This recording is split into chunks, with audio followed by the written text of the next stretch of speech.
In this video, I will be showing you how to create Facebook account.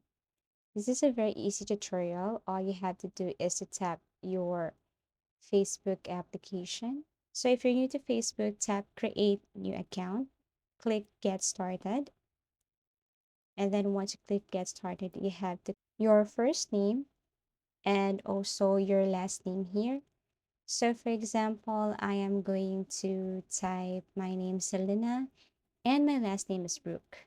And then here, what's your birthday? All you have to do is to set the date of your birthday.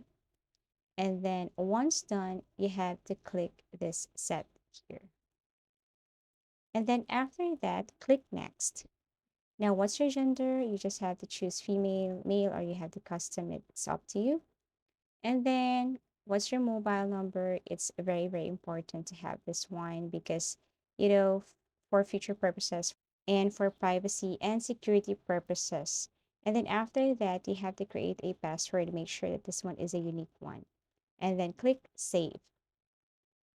Or you can click not now. It's up to you.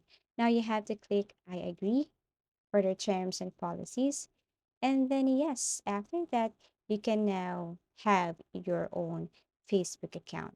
Now, for people you may know, you just have to add these people if you know them, because some of them are from your contacts, phone contacts. So, if you don't want to add them, just go and edit your profile. If you find this video helpful, give it a thumbs up, subscribe for more video tips and video tutorials.